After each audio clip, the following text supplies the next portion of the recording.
नमस्कार, good morning. Time star नव भारत देख रहे हैं आप। फिट इंडिया के सुपर हिट बुलेटिन में आपका स्वागत है। मैं हूं श्रुतिका, आप सभी के साथ। गुड मॉर्निंग, मैं हूं आपके साथ श्वेता श्रीवास्तव।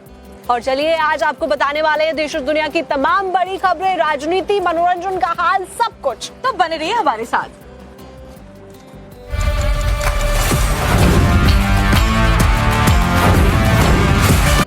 ब्रेक के बाद स्वागत है आपका। आप देख रहे हैं फिट इंडिया का सुपर हिट बुलेटिन। प्रधानमंत्री नरेंद्र मोदी ने एक और रिकॉर्ड अपने नाम कर लिया है। पीएम मोदी ने लंबे समय तक निर्वाचित सरकार के प्रमुख बने रहने का रिकॉर्ड बनाया है। तो सरकार के प्रमुख के तौर पर प्रधानमंत्री नरेंद्र मोदी ने 8,931 दिन पूरे कर लिए हैं। आपको एक स्पेशल रिपोर्ट दिखाते हैं। प्रधानमंत्री नरेंद्र मोदी के लिए रविवार का दिन और 22 मार्च की तारीख इतिहास के पन्नों में दर्ज हो गई। प्रधानमंत्री नरेंद्र मोदी ने पहले गुजरात के मुख्यमंत्री और अब देश के प्रधानमंत्री वाले कार्यकाल को मिलाकर सबसे लंबे समय तक सरकार के मुखिया बने रहने का रिकॉर्ड बना दिया है। उनसे पहले सिक्किम के पूर्व मुख्यमंत्री पवन कुमार चामलिंग के नाम यह रिकॉर्ड था। मोदी ने अब 8,931 दिन पूरे कर लिए हैं, जो सिक्किम के पूर्व सीएम पवन चामलिंग के 8,930 दिन से ज्यादा हैं।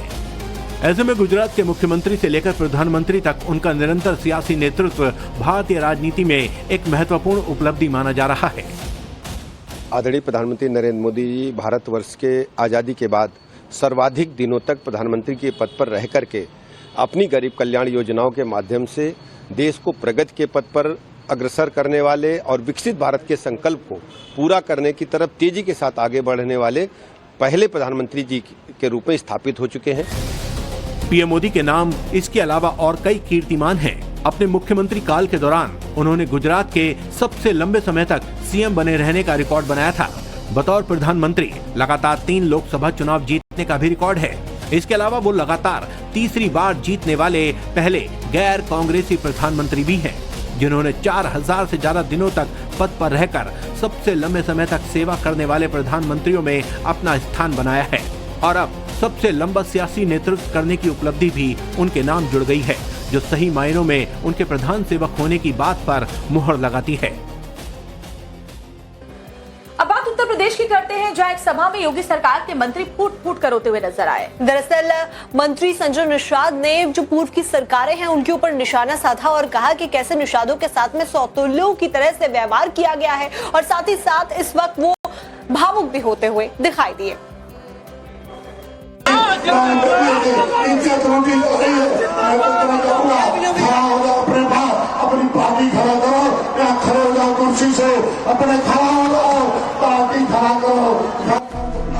अपने समाज के लोगों को जगाने और उठ खड़ा होने का आह्वान करते करते भरे मंच पर उत्तर प्रदेश सरकार में योगी के मंत्री संजय निषाद भावुक होकर रोने लगे।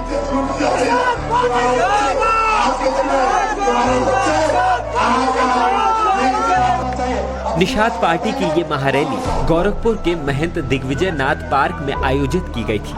रैली में आसपास के जिलों से हजारों की तादाद में कार्यकर्ता शामिल हुए थे। हाथों में तख्तियां और पार्टी के झंडे लिए समर्थकों ने अपने नेता का जोरदार स्वागत किया। आरक्षण की मांग को लेकर जुटी भीड़ को संबोधित करते हुए संजय निषाद ने समाज के लोगों से अपनी आवाज को उठाने की अपील की और पूर्ववर्ती सरकारों पर निषाद समाज की अपेक्षा का आरोप लगाया। निषाद भी गए थे, मैडम भी गई थी, जहाँ से काला कानून बनाकर हमें उजाला गया है। हम ठीक नहीं है, हमारा अधिकार है, देश को आजाद कराया है, अंग्रेजों को बहुत घाट उतारकर देश को आजाद कराकर दिखाया है। हमारा हक समझना, हमारे वंशजों का हिस्सा चाहिए, हमारे वंशजों को दर्शों की ठोकर खाना पड़ रहा है। दरअसल आज निषाद राज की जयंती है और निषाद समाज इस जयंती को हर साल बड़े ही भव्य तरीके से मनाता है। इस बार भी तैयारियां जोर शोर से की गई हैं।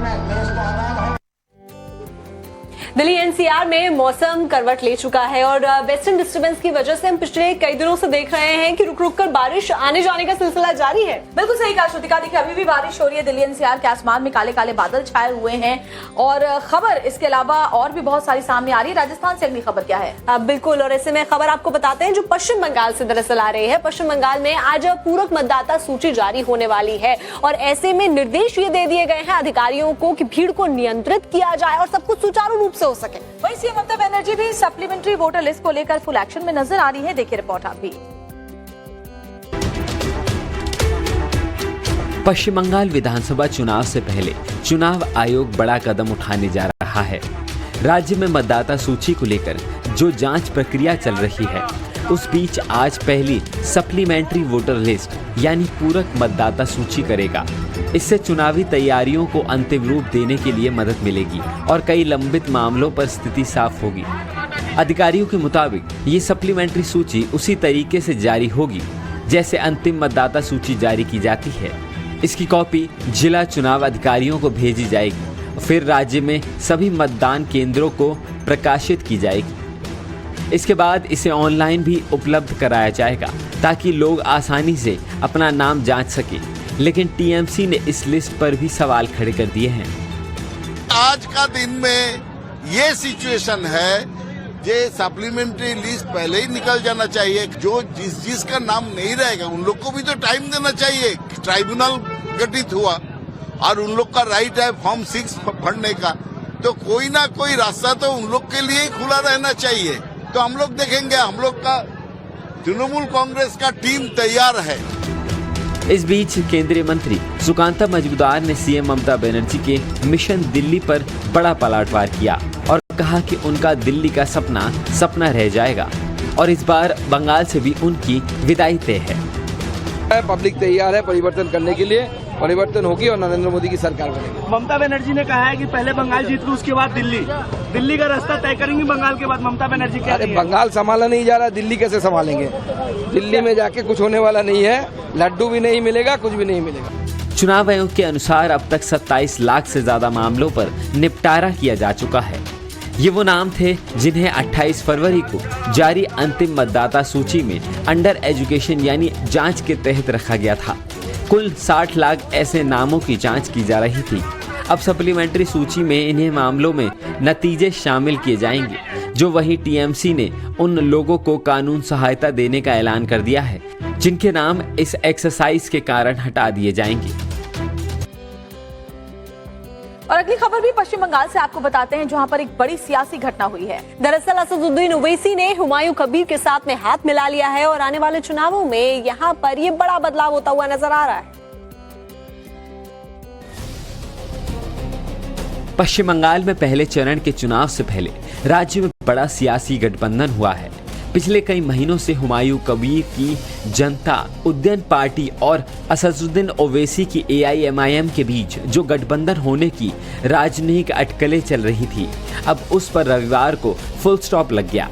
AIMIM के मुखिया असदुद्दीन ओवैसी ने हैदराबाद से खुद एक मंच से हुमायूं कबीर से अलायंस का ऐलान किया।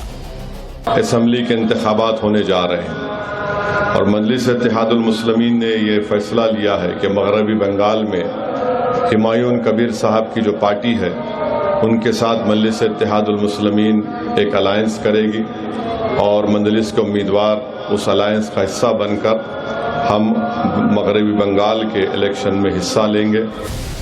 AIMIM चीफ ने इस मौके पर पश्चिम बंगाल की मुख्यमंत्री ममता बनर्जी पर भी सवाल खड़े किए।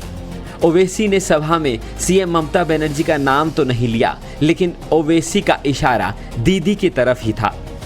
बहुत से नाइंसाफियों की कहानियां और दास्तानें भी हैं जो ये लोग सिर्फ सेकुलरिज्म के नाम पर वोट तो हासिल करते हैं, मगर जहां पर मजलिस हिस्सेदारी की बात करती है, जहां पर मजलिस शराकतदारी जमहूरियत की जो बात हमारे बुजुर्गों ने की थी उसको अमल करने का मुतालबा करती है, तो इनको बड़ी तकलीफ हो जाती है। बंगाल में चुनावी मंच पर जैसे ही AIMIM और जनता उद्यन पार्टी साथ आई, वैसे ही सत्ताधारी टीएमसी ने ओवैसी पर बड़ा हमला बोल दिया। असदुद्दीन ओवैसी बीजेपी का पास से पैसा मिलेगा, लास्ट बार भी ऐसा ही मिला था। वो आया था सिद्दीकी का पार्टी ISF का साथ जोड़बंधन करने के लिए, फुरफुरा शरीफ भी गया था, कलकत्ता में भी मीटिंग किया। बीजेपी से कितना करोड़ रुपया लिया हम तो सामने नहीं बोलेंगे, लेकिन जानता हूं। असदुद्दीन ओवैसी और हुमायूं कबीर का सियासी मेल बंगाल चुनाव में कितना असर डालेगा वो तो चुनाव नतीजों के बाद पता चलेगा, लेकिन उससे पहले दोनों पार्टियों के गठबंधन ने चुनावी माहौल को गरमा दिया है। ईरान जंग का असर पूरी दुनिया के ऊपर पड़ रहा है और अब भारत भी इससे अछूता नहीं है। लेकिन प्रधानमंत्री नरेंद्र मोदी इसको लेकर पूरी तरह से तैयार हैं। उन्होंने रविवार को एक हाई लेवल मीटिंग की है और जमाखोरों के खिलाफ सख्त कार्रवाई के निर्देश दिए हैं। प्रधानमंत्री नरेंद्र मोदी ने ईरान जंग से उपजे हालात पर कैबिनेट कमेटी ऑन सिक्योरिटी की अहम बैठक की। 3.5 घंटे तक चली बैठक में पीएम मोदी ने साफ कहा कि लोगों को कम से कम परेशानी हो, जमाखोरी और कालाबाजारी बिल्कुल बर्दाश्त नहीं की जाएगी और इसको लेकर राज्यों के साथ मिलकर काम किया जाए। पीएम मोदी ने मंत्रियों और अधिकारियों की टीम बनाकर कोऑर्डिनेशन बढ़ाने के निर्देश दिए। सभी सेक्टर्स को स्टेक होल्डर्स के साथ मिलकर काम करने के लिए कहा गया है। सरकार ने साफ किया है कि हालात पर नजर रखी जा रही है और देश में किसी भी जरूरी चीजों की कमी नहीं होने दी जाएगी। सरकार का सबसे बड़ा फोकस ये रहा है कि देशवासियों को खाद्य, ईंधन और ऊर्जा की कमी ना हो, जरूरत की चीजें लगातार मिलती रहें। इसके लिए शॉर्ट, मीडियम और लॉन्ग टर्म प्लान तैयार किए जा रहे हैं। खरीफ सीजन के लिए खाद की जरूरत का आकलन किया गया है। जरूरत पड़ने पर दूसरे देशों से भी खाद मंगाने की तैयारी की जा रही है। पावर प्लांट्स में कोयले का पर्याप्त स्टॉक है, इसलिए देश में बिजली संकट की आशंका नहीं है। जरूरी चीजों के लिए नए आयात स्रोत तलाशे जा रहे हैं और भारतीय सामान के लिए नए निर्यात बाजार विकसित किए जाएंगे।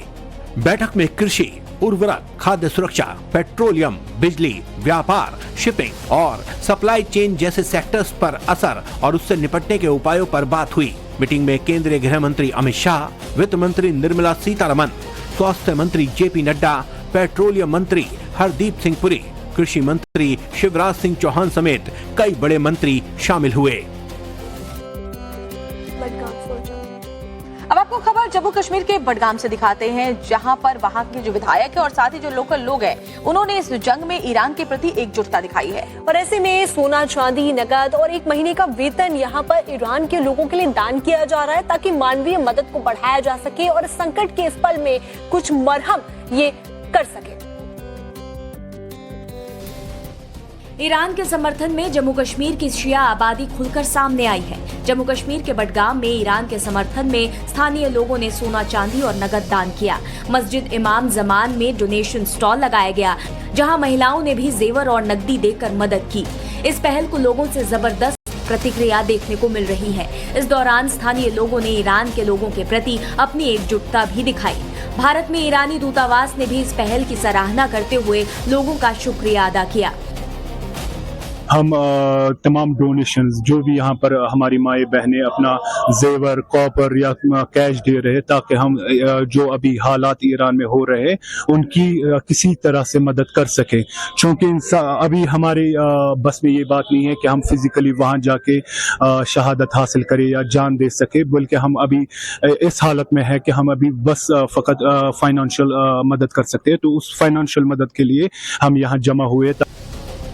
बडगाम के विधायक आगा सैयद मुंतजिर ने ईरान के लोगों के लिए मानवीय सहायता के तौर पर अपनी 1 महीने की सैलरी दान करने की घोषणा की है। कश्मीर में शिया आबादी कुल मुस्लिम जनसंख्या की लगभग 10 से 15% है। कश्मीर की शिया आबादी खास तौर पर बडगाम, श्रीनगर, बारामूला, गांदरबल और बांदीपोरा जिलों में रहती है।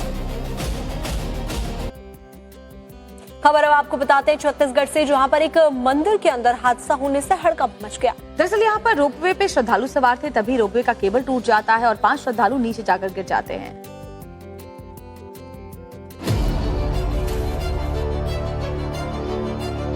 झाड़ियों में केबल कार पड़ी है। यहाँ रोपवे का टूटा तार पड़ा है। ये देखिए, जिस पहिए के सहारे केबल कार चलती है वो यहाँ पड़ा है और एम्बुलेंस से घायलों को अस्पताल ले जाने की कवायद चल रही है। रोपवे पर चलने वाली ये वो केबल कार है जिसमें 5 श्रद्धालु सवार होकर खल्लारी माता के मंदिर में दर्शन करने जा रहे थे, लेकिन बीच रास्ते में रोपवे का केबल टूट गया।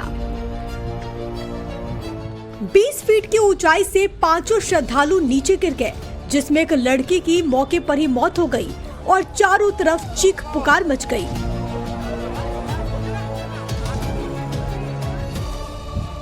छत्तीसगढ़ के महासमुंद में खल्लारी माता का मंदिर है, जहां नवरात्रों में भक्तों की भारी भीड़ होती है। अस्पताल में घायल पड़े ये भक्त भी माता के दर्शनों के लिए आए थे। हादसे के बाद सभी घायलों को रायपुर रेफर कर दिया गया। छत्तीसगढ़ के सीएम विष्णुदेव साय ने हादसे पर दुख जताया और इस घटना की विस्तृत जांच के आदेश दिए गए। लेकिन सवाल ये है कि रोपवे की केबल कैसे टूटी, ये किसकी लापरवाही का नतीजा है? रामनगरी अयोध्या में आस्था और कला का अद्भुत संगम देखने को मिल रहा है। दरअसल ओडिशा के एक कलाकार ने धान से भगवान श्री राम के दरबार की प्रतिमाएं बनाई है, जिसे राम कथा संग्रहालय को भेंट कर दिया गया है। राम दरबार की अद्भुत तस्वीरें ओडिशा के रहने वाले कलाकार लक्ष्मी नारायण बख्शी ने बनाई है। इस विशेष कलाकृति में तकरीबन 1,21,000 धान के दानों का उपयोग किया गया है। साथ ही महीन रेशमी धागों का भी बेहद बारीकी से प्रयोग किया गया है। इस कीर्ति को राम दरबार का स्वरूप दिया गया, जिसमें भगवान श्री राम, लक्ष्मण, माता जानकी और हनुमान की सुंदर प्रतिमाएं उकेरी गई हैं। प्रतिमा में भगवान श्री राम का मुख नीले रंग में दर्शाया गया है। वहीं लक्ष्मण जी के हाथों में धनुष बाण उनकी सतर्कता और सेवा भाव को दर्शाते हैं। माता सीता के हाथों में कमल पुष्प उनकी गरिमा और शांति का प्रतीक है। वहीं हनुमान जी को भक्ति भाव में प्रभु के सामने गदा के साथ नतमस्तक मुद्रा में दर्शाया गया है, जो समर्पण की भावना को जीवंत करता है।